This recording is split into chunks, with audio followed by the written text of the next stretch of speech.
합니다. 오늘 저희들에게 주시는 하나님의 말씀은 로마서 11장 13절로부터 36절입니다.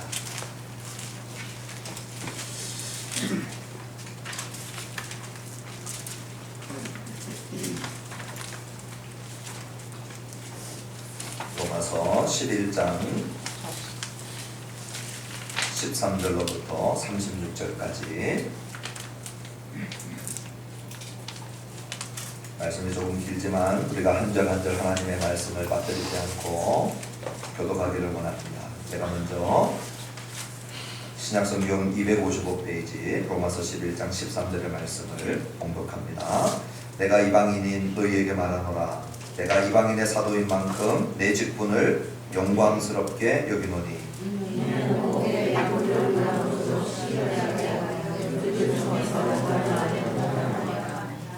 그들을 버리는 것이 세상의 화목이 되거든 그 받아들이는 것이 죽은 자 가운데서 살아나는 것이 아니면 무엇이리요?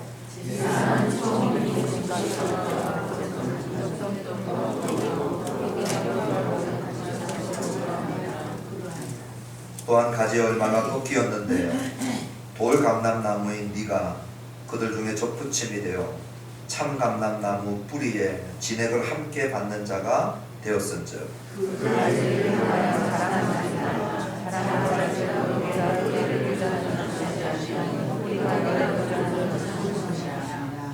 그러면 네 말이 가지들이 꺾인 것은 나로 젖붙임을 받게 하려 함이라 하리니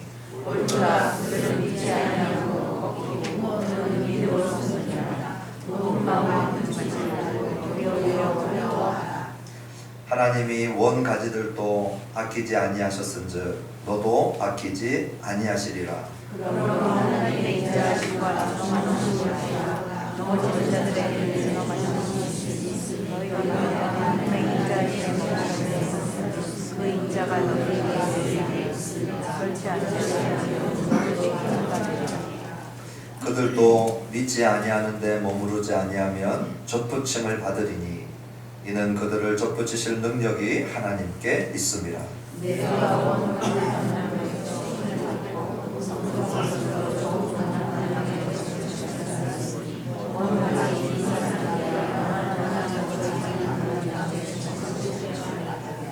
형제들아 너희가 스스로 지혜 있다 하면서 이 신비를 너희가 모르기를 내가 원하지 아니하노니 이 신비는 이방인의 충만한 수가 들어오기까지 이스라엘의 도로는 우둔하게 된 것이라.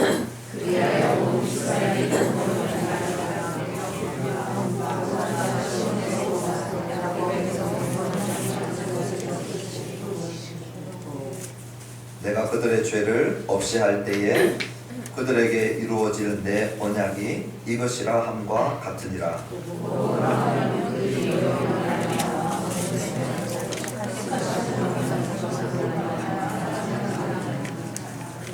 하나님의 은사와 부르심에는 후회하심이 없느니라.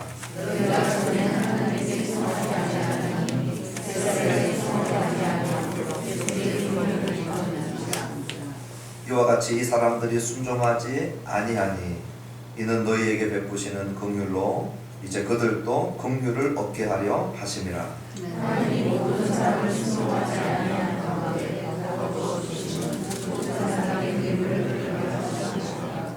깊도다 하나님의 지혜와 지식의 풍성함이요 그의 판단은 헤아리지 못할 것이며 그의 길은 찾지 못할 것이로다.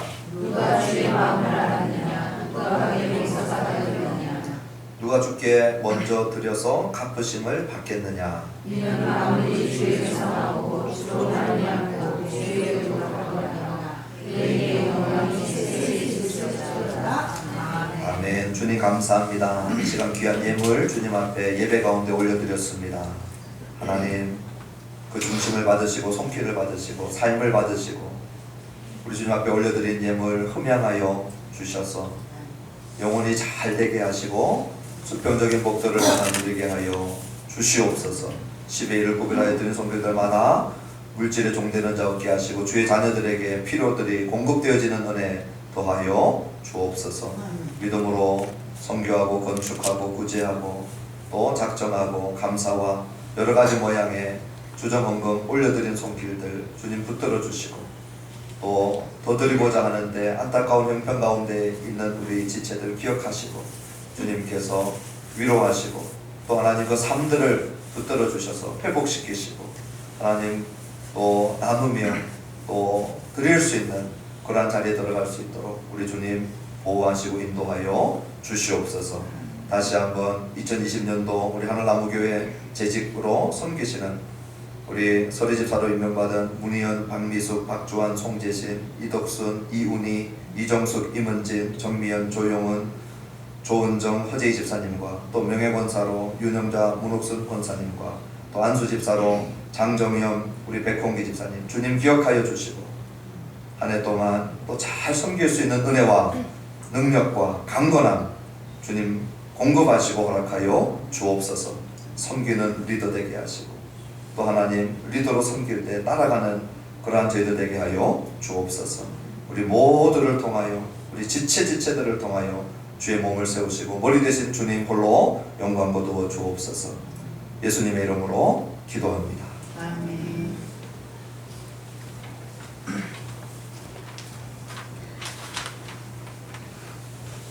오늘은 이스라엘과 관련된 9장부터 11장의 마지막 시간입니다. 성경을 볼 때 어떤 면에 있어서는 우리와 별 상관없어 보이는 그러한 주제들이 있고, 그리고 어떤 면에 있어서는 우리가 오해하기 좋은 그러한 주제들이 있습니다. 그 주제가 이스라엘입니다. 우리가 이방인이기 때문에 이스라엘 관심 없기도 하고요. 또 우리가 지금 예수님 믿고 교회 안에 들어와서 있기 때문에 예수님을 십자가에 못 박는데 결정적인 이 기여를 했던 유대인들을 향하여서 너희 죄값 받는 것이다, 고소하다, 이런 마음들이 우리 이방 교회 안에 은근히 있습니다. 그래서 유대인들의 처참한 역사들, AD 70년 디도 장군에 의해서 예루살렘이 함락되어지고 난 다음에 뿔뿔이 흩어져서 지금까지 약 1900년 동안 흩어져 있던 이스라엘이 1948년에 그 나라가 독립을 하거든요. 다시 나라로 돌아왔는데, 약 2000년 만에 돌아온 나라가 2000년 전에 나라의 이름을 그대로 쓰고 있는 거죠. 그 언어를 그대로 쓰고 있습니다. 그리고 그 종교를 그대로 가지고 있어요. 그러니 참 희한한 나라입니다. 우리는 500년만 지나도 언어가 바뀌고 나라 이름 바뀌어버리고 문화 바뀌어버리고 종교 바뀌어버리고 난리거든요. 2000년이 지났는데 같은 종교, 같은 언어도 똑같아요. 지금 히브리어. 그리고 같은 이름까지 갖고 있는 것이죠. 자, 근데 그 회복되는 과정 가운데 진통도 많이 겪었습니다. 예를 들면 2차 세계대전 때 이 히틀러에 의해서 홀로코스트로 잘 알려진 600만 명의 유대인들이 학살당할 때, 그때 우리 교회가 어떤 심보를 가진 적이 있었냐면, 예수님 피값 너희 머리에 돌려달라고 얘기하더니 고소하다, 그 피값 그대로 받는 것이다, 너 예수님 십자가에 넘겨준 죄값 받는 것이다, 그런 마음들을 가지면서 이방 교회가 이 이스라엘보다 우월한 이 우월감을 갖기 시작한 것이죠. 그리고 합당한 용고 없이 유대인들을 향하여서 이 안티가 되는 것입니다. 안티세미티즘이라고 하는 전 세계적으로 보편적으로 유대인들 향하여서 이 안티의 감정을 갖고 있는 것이죠. 제가 지금 유대인들 편들려고 하는 게 아닙니다. 저도 이 팔레스타인의 역사들을 짧게 쳐다보면서 유대인만큼이나 처참하게 쫓겨난 사람들이 팔레스타인 사람들이거든요. 이스라엘이 다시 그 땅에 들어오려고 하다 보니까 그 땅에 살고 있던 팔레스타인 사람들이 자기의 거주지를 잃을 것이거든요. 그러니까 그런 문제들은 정당하다 지금 얘기하는 거 아닙니다. 거기에 대하여서 부당한 대우들, 또 공의와 정의 차원에서 팔레스타인 사람들이 억울한 면들 우리가 다 고려해야 되고, 우리 기독교인들이 거기에 대해서 좀 더 객관적인 관점에서 이해할 필요가 있다. 그런데 오늘 이 본문에 제가 이 서두를 꺼내는 이유는 뭐냐면, 이스라엘 문제가 우리와 상관없거나 우리가 이스라엘을 향하여서 자고한 우리 스스로를 높여버리는 일들이 성경이 이러한 모습들에 대해서 뭐라고 얘기하고 있느냐 하는 것입니다. 오늘 세상이 뭐라고 얘기하는가 말고 오늘 성경은 이스라엘에 대해서 또 우리 이방 신자들과 이스라엘이 어떤 관계를 가져야 될 것인가, 이 문제가 너무나도 복잡하고 너무나도 민감해서 어떤 단체들은 무조건 이스라엘을 지지해버립니다. 그래서 이스라엘이 정치적으로 군사적으로 행동할 때도 무조건 지지하죠. 그리고 이스라엘의 이름으로 진행되는 것들은 다 구약 성경과 연결시켜 버립니다. 그래서 극단적 이스라엘 우호 집단들이 생긴 것이죠. 오늘 성경은 거기에 대해서 지지하지 않습니다. 마찬가지로 무조건 안티 감정을 갖는 것도 지지하지 않습니다. 그럼 어디에서 해야 될 것이냐, 오늘 이 본문을 통해서 우리가 보면 좋겠고요. 그 다음에 우리 신자들은 그러면 우리 신앙적인 입장에서는 또 어떠한 이해를 해야 될 것이냐, 오늘 이 본문 안에 들어져 있습니다. 그래서 오늘 마지막 이 이스라엘 문제들을 함께 마치면서 또 2019년도 마지막 예배를 우리가 드리면 좋겠습니다. 자, 먼저 13절로부터 15절의 말씀을 보면은 13절에 바울이 이렇게 얘기를 합니다. 내가 이방인의 사도다, 그렇게 얘기를 했습니다. 그리고 난 참 이 직분 영광스럽다. 나를 통하여서 이방인들이 너무 많이 구원받는 것을 보고 하고 있는 얘기입니다. 그런데 14절에 바울이 괴로운 이면이 있어요. 그것이 뭐냐, 이 유대인 사도 바울 나를 통하여 이방인들은 이렇게 많이 구원받는데 내 혈육, 내 고륙, 내 친족, 저 유대인들, 이스라엘 사람들은 지금 이 복음을 저렇게 거절하니까 우리 주님으로부터 끊겨져 나가 있지 않습니까? 그것을 생각하니까 너무 끊어져 나가는 고통이 있는 거예요. 그래서 바울이 열심히 복음을 전해서 어떻게 해서든지 내 고륙들이 시기나게 해가지고, 우리 14절 한번 읽어보십시다. 시작. 이는 내 고륙을 아무쪼록 시기나게 하여 그들 중에서 얼마를 구원하려 함이라. 전에도 얘기했던 것처럼 아이들이 장난감 갖고 놀다가 집어 던졌는데 친구들이 몇 달 만에 와가지고 던져놓은 그 장난감 가지고 노는 순간 이거 내 거야 하고 뺏으면서 그 장난감에 대해서 다시 관심을 갖듯이 유대인들이 예수님과 예수의 복음을 집어 던졌어요. 근데 이방인인 우리가 그 복음을 받아버린 것이죠. 그 복음을 받고 난 다음에 우리가 받는 복들을 보니까 아브라함과 이삭과 야곱에게 약속했던 복들을 고스란히 우리 이방인들이 지금 다 받고 있는 것입니다. 아브라함에게 약속했던 거, 이삭에게 약속했던 거, 그 복들, 그리스도와 함께 딸려온 복들, 성령이 이방 신자 안에 거하고, 그 유대인들이 그렇게 기다렸던 이 복들이었거든요.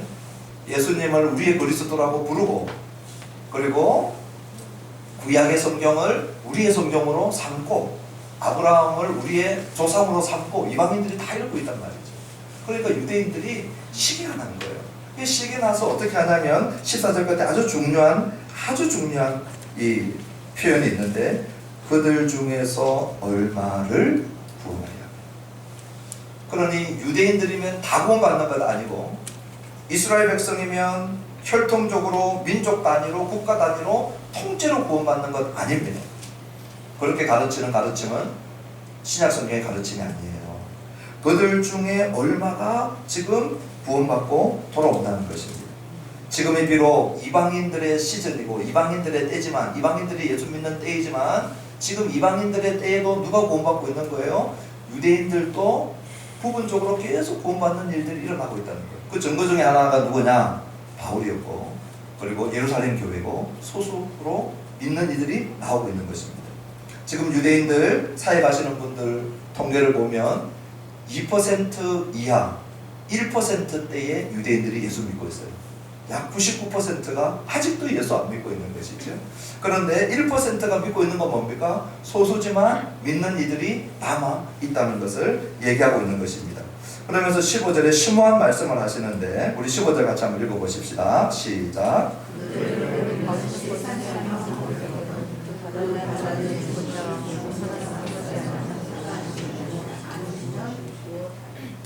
그들을 버리는 것은 유대인들을 버린 것입니다.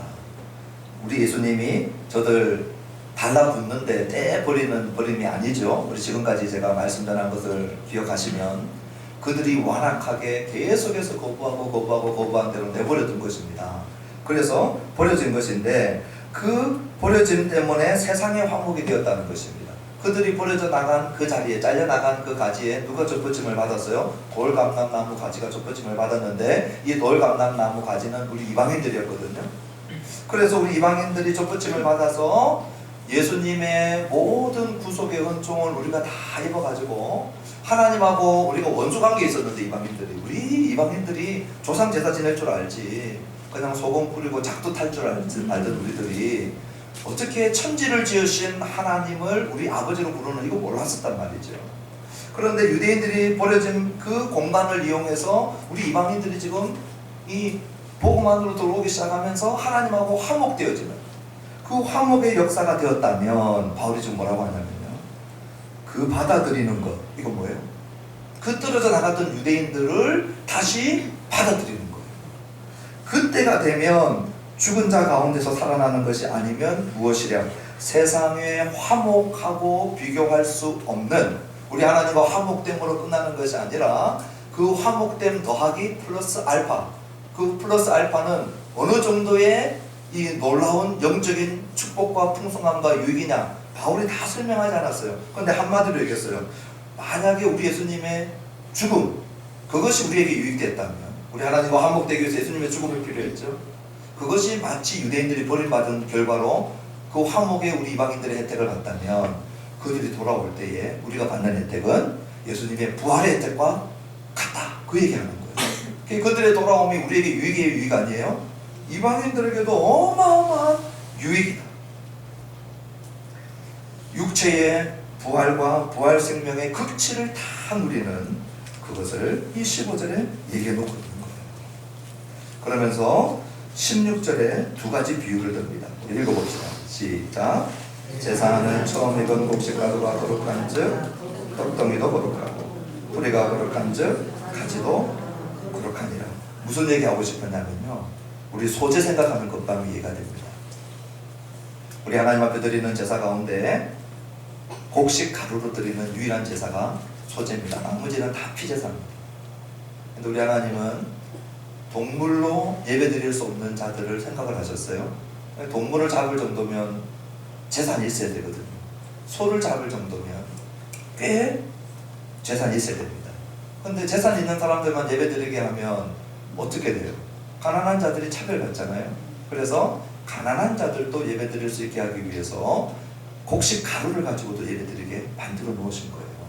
그 소재 드릴 때 갖고 온 가루 중에 한 움큼만 올려드리면 나머지도 다 드린 것으로 인정해 줍니다. 지금 그 얘기하는 거예요. 처음 익은 곡식 가루가 거룩하기 때문에 나머지도 다 거룩하다. 지금 일부 유대인들 가운데 남은 자들이 있는데 그 남은 자들은 나머지 남은 자들, 앞으로 복음 듣고 돌아올 많은 남은 자들을 예표하고 있는 것이다. 그 다음에 뿌리와 가지도 같은 얘기를 하고 있는 것입니다. 뿌리가 거룩한즉 가지도 거룩하다.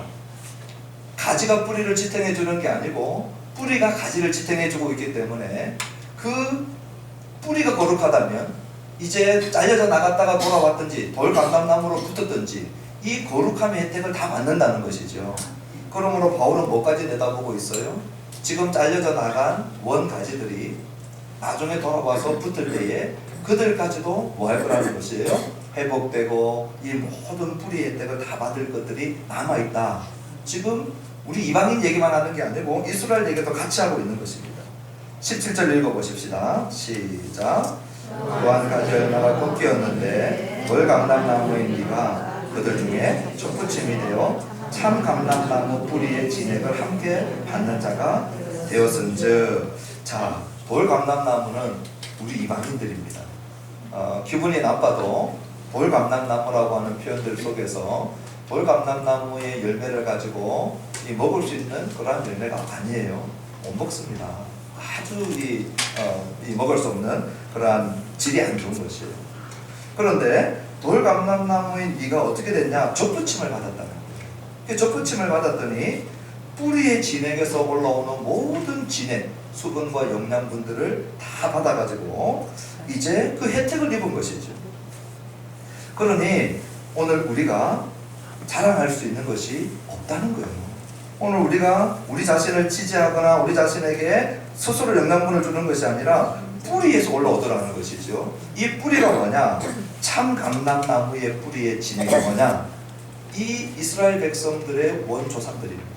그러니까 아브라함과 이삭과 야곱을 생각하시면 돼요. 하나님이 아브라함에게 약속하셨던 그 약속 때문에 이제 계속해서 우리 인류에게 은혜를 주시고 그리고 구원을 베풀어 주시거든요. 하나님이 아브라함에게 세 가지를 약속하시는데, 첫째는 크게 세 가지를 약속하시는데, 첫째는 씨입니다. 후손이에요. 그 후손의 결정체가 누구냐? 예수님입니다. 그 다음에 땅입니다. 가나안 땅을 약속하셨어요. 왜 가나안 땅 약속하셨느냐? 이 땅에 메시아가 오도록 하는 것입니다. 그 성취가 이미 예수님이 우리 성탄절날, 우리 며칠 전에 성탄 예배 드리면서 기뻐했던 것처럼 우리 예수님께서 오심으로 성취되어졌어요. 마지막 아브라함에게 약속하셨던 것이 뭐냐? 네가 열방의 복의 근원이 될 것이다. 아브라함을 통하여 메시아가 오셨죠. 메시아가 약속하신 가나안 땅에 오셨죠. 메시아가 오심으로 말미암아 이제 예수 믿는 모든 열방이 전부 다 구원받게 하시거든요. 이것은 시작되어졌지만 완성되었습니까? 완성되지 않았습니까? 아직 완성되지 않았어요. 그런데 이것은 반드시 완성될 터인데, 그 뿌리의 진액이 지금 아브라함에게 약속하셨던 이 언약을 우리 하나님께서 붙들고 계속해서 공급해주고 있기 때문에 이방인인 우리도 접붙임을 받고, 그리고 떨어져 나갔던 유대인들도 돌아와서 이 아브라함의 언약의 혜택의 모든 복들을 받는 것이거든. 그러면 곧 이 결론이 나는 것이죠. 우리 18절 읽어보십시다. 시작.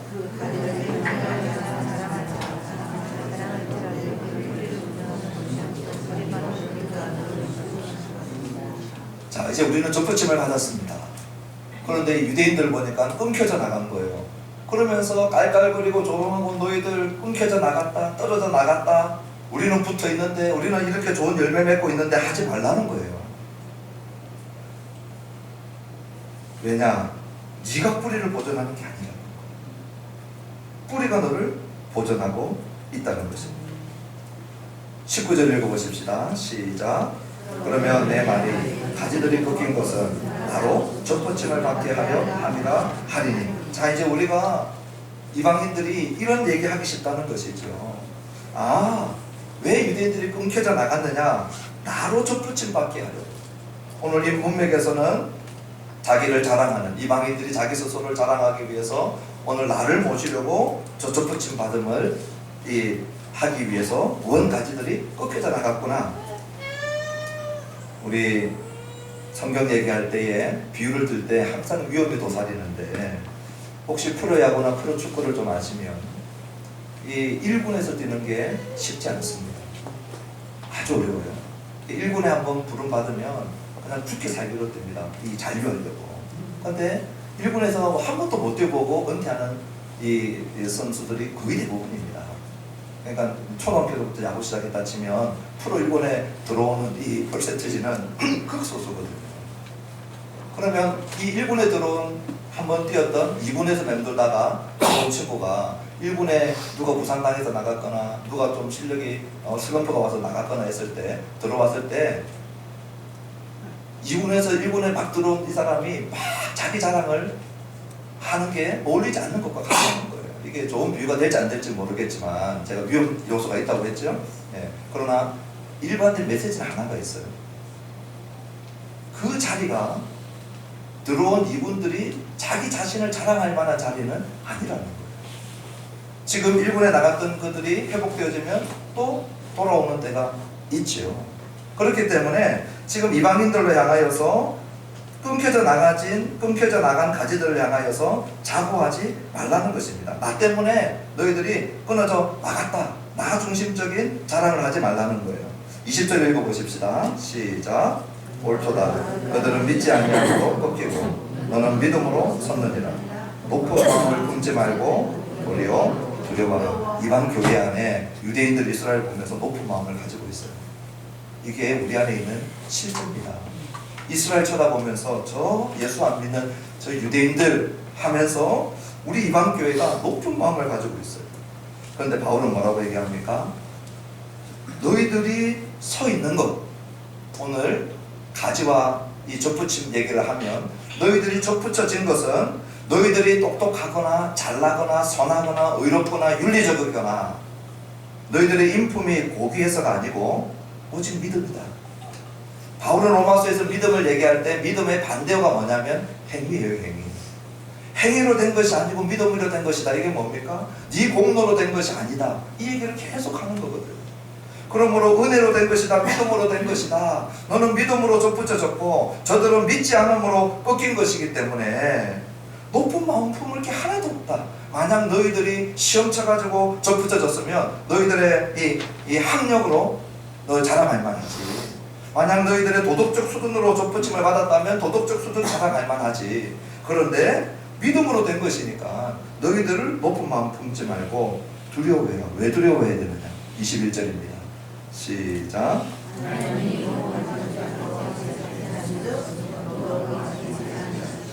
원가지들도 믿음 안에 거하지 않을 때 어떻게 했어요? 잘려져 나갔어요. 아끼지 않았어요. 그러면 너도 아끼지 않으리라.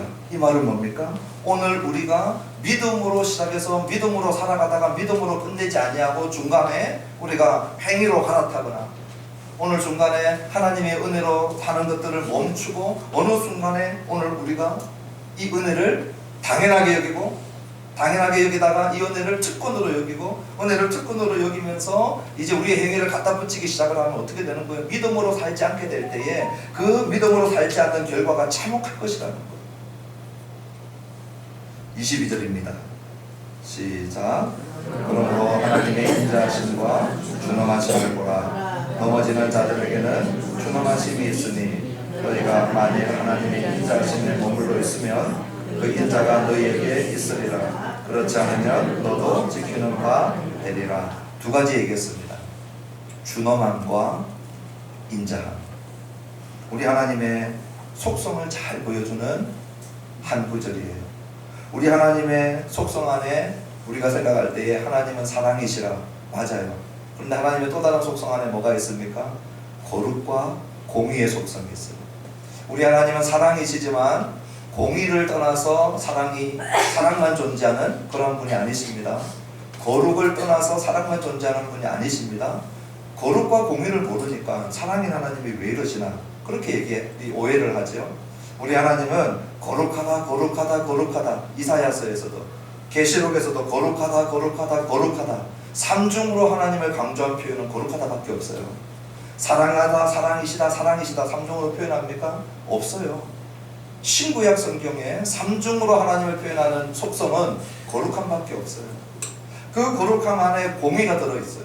그 공의 안에 우리 하나님은 굽어지지 아니하고 편들지 아니하고 왜곡되지 아니하는 공의로 심판하시는 분이세요.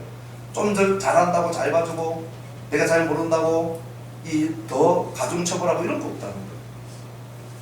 그 하나님의 준엄하심이 누구에게 있어요? 넘어지는 자들에게 있어요. 여기 넘어지는 자들은 과거 분사거든요. 이미 지금까지 넘어져 와 있는 자들, 어떻게 넘어져 와 있습니까? 믿음으로 서지 않아서 넘어진 자들에게 하나님의 준엄하심이 있다는 거예요. 그러면 어떻게 하다가 넘어졌습니까? 유대인들이 하나님이 우리를 의롭다 하시는 방법이 뭐였느냐? 너희 행위로 되지 않고 율법을 다 지켜서 의롭다함을 받을 수 있는 사람이 아무도 없기 때문에 우리 하나님께서 예수님으로 하여금 모든 율법을 다 지키게 하시고 우리 예수님으로 하여금 단 하나의 죄도 범하지 않게 하시고 그리고 누구든지 이 예수님을 믿음으로 말미암아 선물로 의를 주겠다 하신 것이 우리 하나님의 방법이었거든요. 그 하나님의 방법을 거절해버리는 거예요. 그런데 어떻게 됐어요? 믿음으로 하지 않기 때문에 넘어진 거예요. 그 넘어진 자들에게 어떻게 합니까? 준엄하심이 있다는 거예요. 그러면 인자는 누구에게 있습니까? 인자가 너희에게 있으리라. 인자하심에 머물면 인자가 있으리라. 이 거의 선문답 같지 않습니까? 우리가 인자 안에 머물고 싶은데 인자 안에 머물러 있으면 인자가 있겠다. 바울이 그럴 리가 없죠. 23절에 인자하심에 머무는 길이 무엇인지를 설명해 줍니다. 우리 23절 읽어봅시다. 시작.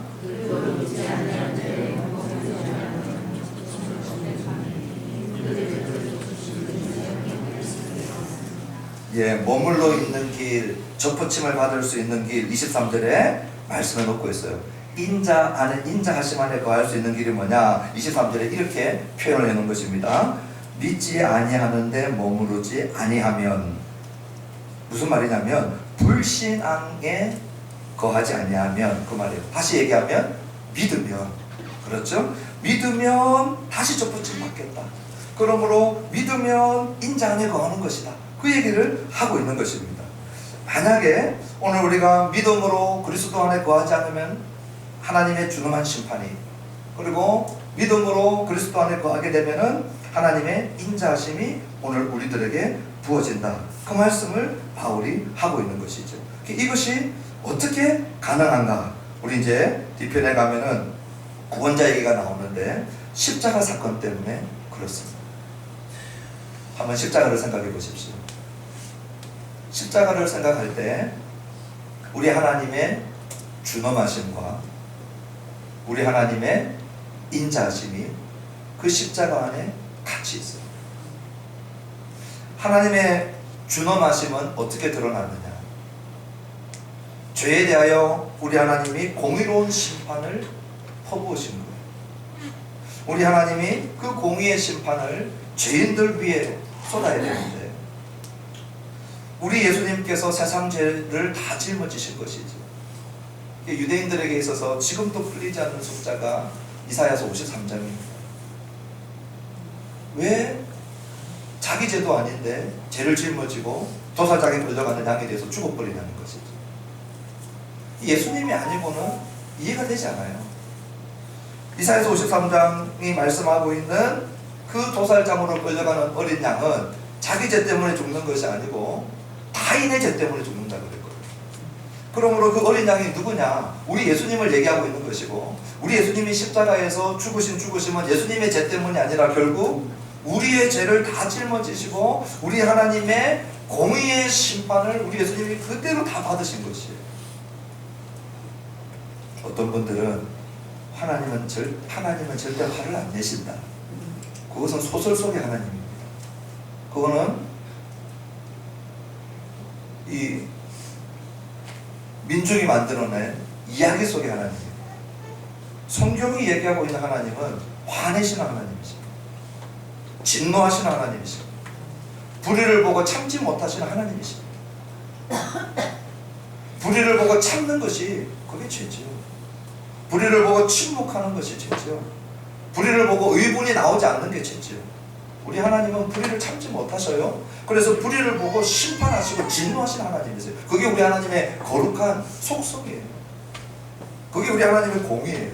그 하나님의 공의에 준엄하신 심판이 오늘 저와 여러분들 죄인들의 머리 위에 쏟아져야 되는데, 오늘 우리의 죄와 오늘 우리의 허물을 우리 주님이 십자가에서 다 짊어지셨기 때문에 어떻게 됩니까?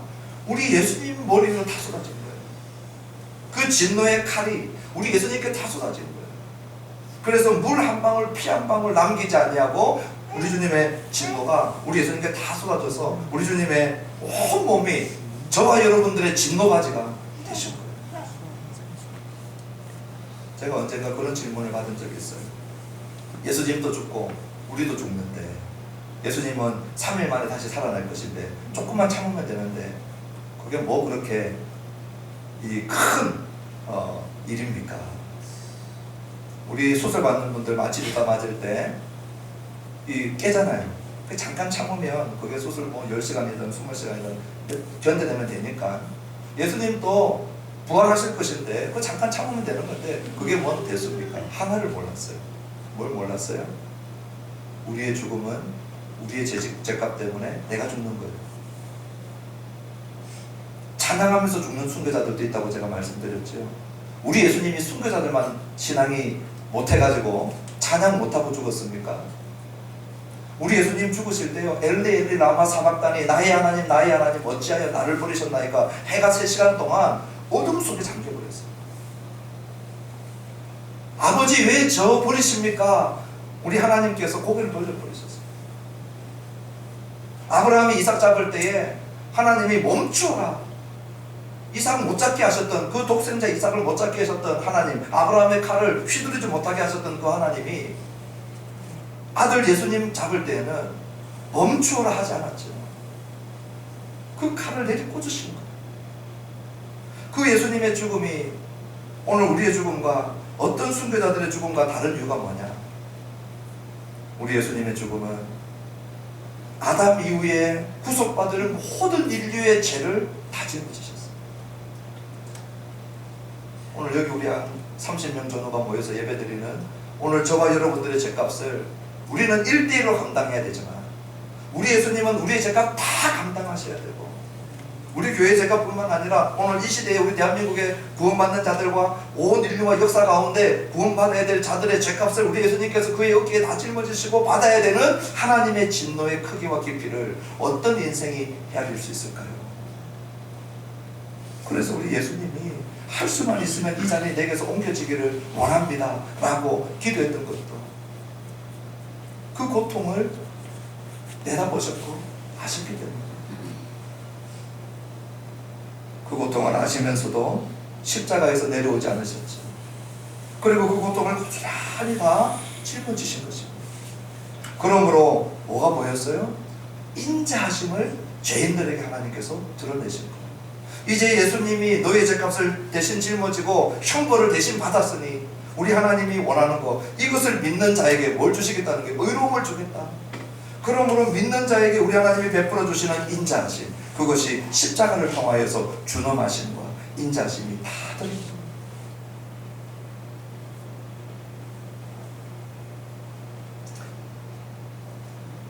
24절 읽어보십시다. 시작.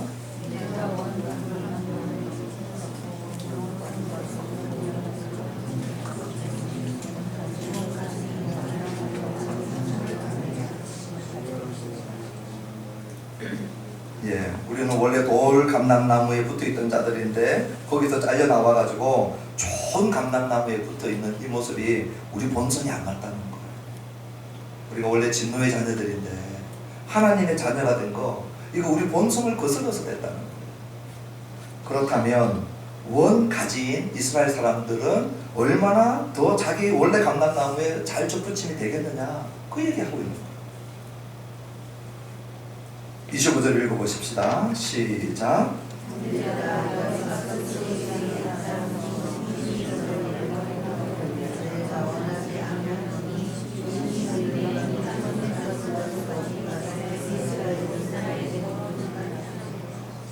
신비를 얘기하고 있습니다.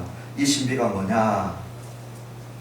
이방인의 충만한 수가 들어오기까지 이스라엘의 도로는 우둔하게 됐다는 거예요. 지금은 누구의 때라는 거예요?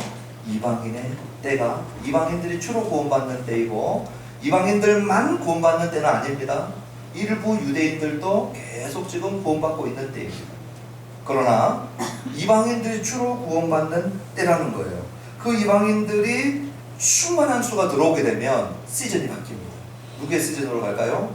유대인들의 돌아오는 때로 시즌이 바뀌어집니다. 유대인들 돌아오는 때가 있다는 것이죠. 그래서 26절 읽어보십시다. 시작.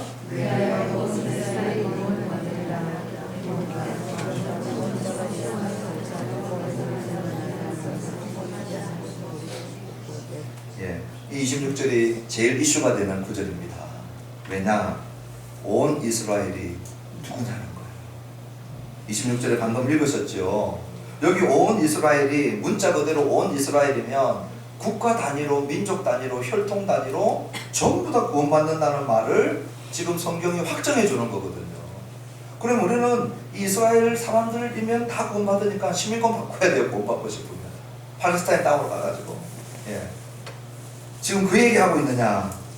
이제 우리가 시간이 조금 지나가긴 했지만 너무나도 중요합니다. 온 이스라엘이 과연 누구냐 하는 것을 로마서에서 바울이 어떻게 성령께서 바울을 통하여 얘기하고 싶었는지 우리 몇 군데만 찾아보면 이게 무슨 말인지 오해하지 않고 이해하게 됩니다. 자, 로마서 1장, 우리 지금 보고 있는 로마서 1장으로 잠깐 한번 보십시오. 바울이 얘기하고 있는 온 또는 모든, 이것이 도대체 뭘 얘기하고 싶은가 보십시오. 로마서 1장 16절입니다. 같이 한번 읽어보십시다. 로마서 1장 16절 시작. 내가 복음을 부끄러워하지 아니하노니 이 복음은 모든 믿는 자에게 구원을 주시는 하나님의 능력이 됩니다. 먼저는 유대인에게요, 그리고 헬라인에게로다. 여기 모든 믿는 자, 모든을 기억하십시오. 이 모든, 아까 전에 우리가 봤던 온 이스라엘 할 때 온과 모든은 전부 다 똑같은 헬라어 파스라고 하는 헬라어를 똑같이 쓰고 있어요. 우리 한글만 온 또는 모든으로 이 번역상 약간의 변화를 준 것입니다. 헬라어는 전부 다 파스, 모든입니다. 그럼 바울은 로마서에서 이 모든을 어떻게 쓰고 있느냐? 믿는 자에게 갖다 붙여서 쓰고 있어요. 그걸 보자는 거예요. 모든을 누구에게 갖다 붙인다고요? 믿는 자에게 붙입니다. 오늘 1장 16절도 이 복음은 모든 믿는 자에게 구원을 주시는, 그렇죠? 자, 3장 22절 보십시오. 3장 22절 같이 한번 읽어봅시다.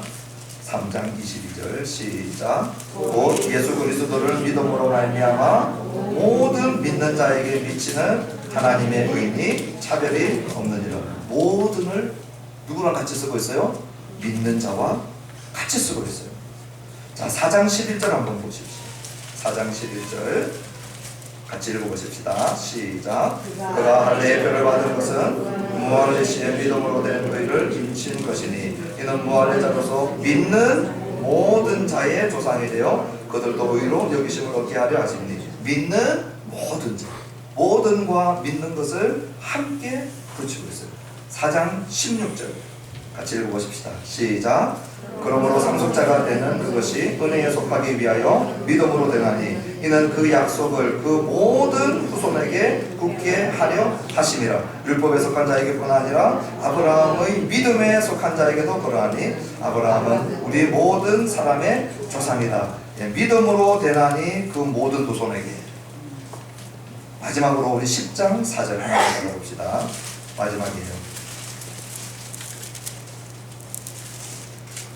10장 4절 시작. 그리스도는 모든 믿는 자에게 의를 이루기 위하여 율법의 마침이 된다.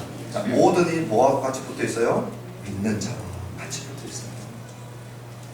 더 많이 있지만 제가 시간 때문에 생략을 하고요. 그러면 우리 이제 본문으로 돌아오면 11장 26절에서 바울이 얘기하고 있는 모든 이스라엘, 온 이스라엘, 파스 이스라엘, 이것은 믿는 이스라엘을 얘기하고 있다는 것입니다. 그 믿는 이스라엘이 구원을 받는데 어떻게 구원을 받느냐? 이사야의 말씀을 인용하면서 구원자가 시온에서 온다 그랬어요. 누구를 구원하느냐? 경건하지 않은 자들을 구원하고 그들의 죄를 없이 하셔서 언약을 이루신다, 이렇게 말씀하고 있어요. 이때 구원자는 누구냐? 구약 성경에 고엘 제도가 있는데, 고엘 제도는 형이 아이를 못 갖고 죽어버렸어요. 그러면 동생이 형수를 취해서 그 대를 이어가게 하고, 대를 잇고 난 다음에 그 모든 자산들이 회복되게 해주는 거예요. 친족 중에 누가 빚을 졌어요. 그래서 종이 되었어요. 노예가 되었어요. 감옥에 갔어요. 그러면 가까운 친족이 값을 지불해서 빼내어 주는 거예요. 그것이 고엘 제도예요. 오늘 여기 구속자라고 하는 이사야서의 말씀의 인용에 이 구원자는 누구냐? 고엘로 되어 있어요. 히브리어로 고엘로.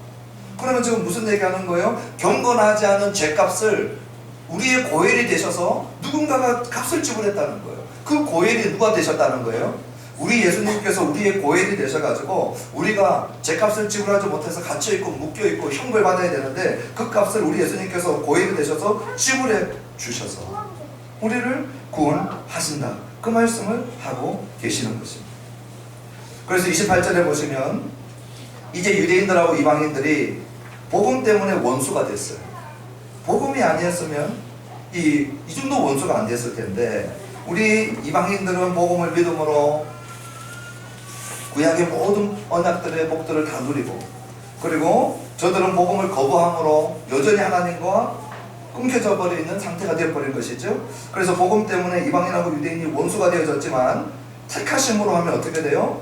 그 조상들은 아브라함, 이삭, 야곱이었단 말이죠. 그러므로 하나님의 사랑을 입은 자, 그러나 그렇게 택하심을 받았다고 해가지고 이스라엘 족속이라 해가지고 자동적으로 구원받는 게 아니라고 했죠. 온 이스라엘은 믿는 자라는 것입니다. 그래서 29절에 하나님의 은사와 부르심에는 후회하심이 없느니라. 특별히 이스라엘 사람들 생각하고 있고, 이스라엘 사람들 중에 누구를 생각하고 있느냐? 끊겨져 나간 가지들을 지금 생각하고 있는 거예요. 저 끊어져 나간 저들을 가만히 볼 때 우리 하나님이 저렇게 완악하고 저렇게 불신앙하고, 아유 괜히 불렀다, 아이고 괜히 택했다, 그렇게 하지 않는다는 거예요.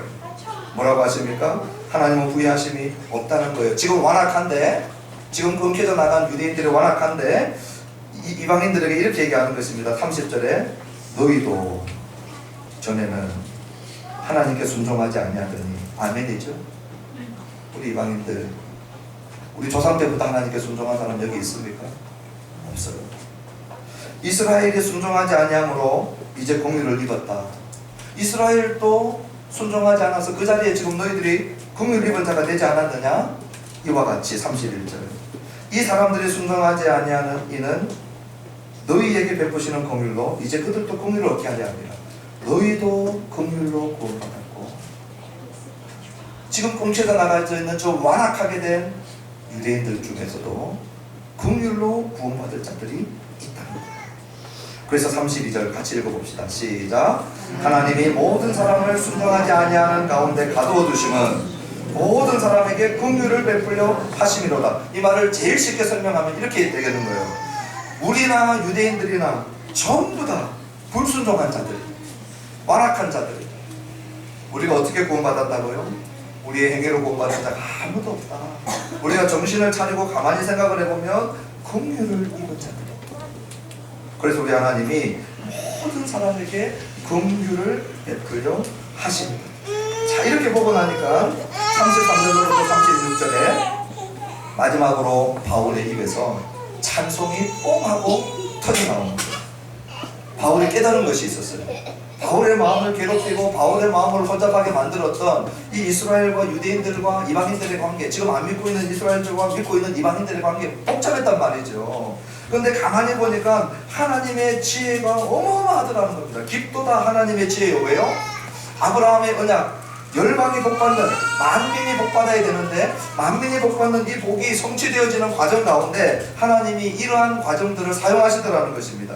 이방인들의 완악함을 사용하고 또 유대인들의 완악함을 사용해서 이방인들이 구원받게 하고 이방인들이 구원받아 시기하게 해서 나중에 유대인들도 구원받게 하여서 아브라함의 언약, 만민이 구원받는 그 놀라운 성취들을 이루어 나가시는 하나님의 지혜가 깊고 풍성하고 그의 판단은 헤아리지 못하고 바울이 여전히 잘 모르겠대요. 그렇지만 그의 길을 찾지 못할 것이다. 내가 여전히 잘 다 알지 못하지만 그러나 하나님이 놀라운 지혜로 지식으로 일하고 계시는구나. 누가 주의 마음을 알았느냐? 누가 그의 모사가 되었느냐? 누가 우리 주님한테 와가지고 이렇게 하십시오, 훈수 떠주고 그럴 사람 누구 있느냐? 아무도 없다는 거예요.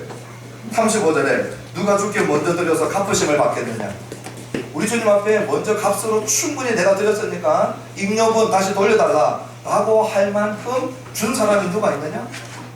우리 부모님의 은혜도 돈으로 갚으려고 하는 미련한 자식이 없잖아요. 못 갚는 거 알아요.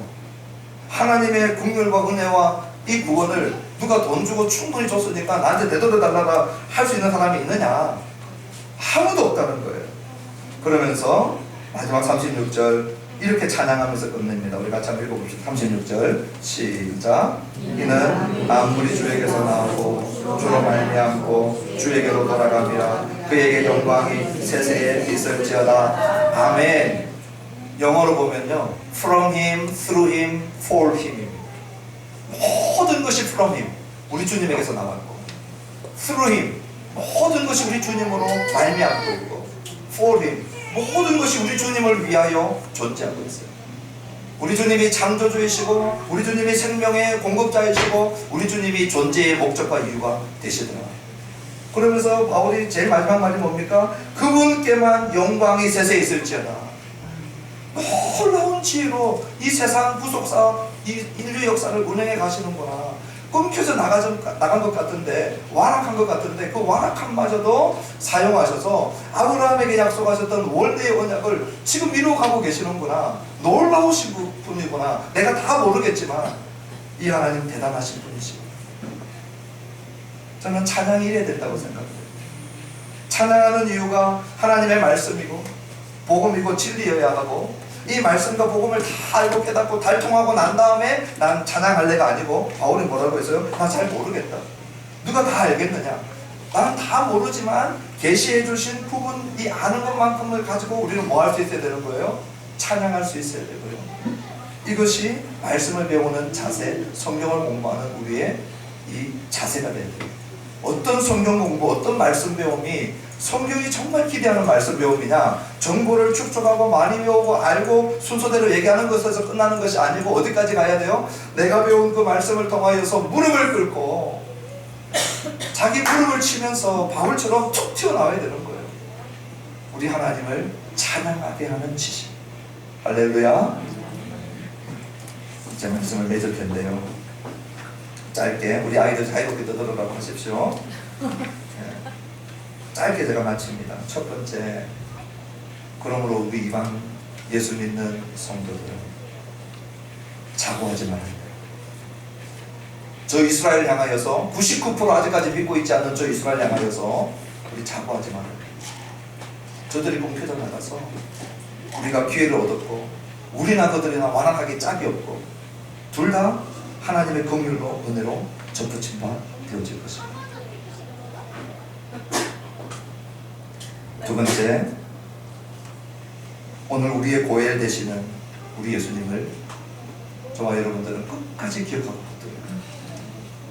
오늘 내가 받아야 될 진노, 하나님의 거룩한 공의의 진노, 오늘 저와 여러분들 감당할 사람이 있습니까? 하나님의 일만 진노가 쏟아져도요, 우리는 아무렇죠. 우리 예수님 다 받으셨어요. 하나님의 준엄하신 심판, 십자가에서 우리 예수님이 우리를 위해 다 받으셨어요. 그리고 믿는 우리에게 인자심을 보여준 거죠.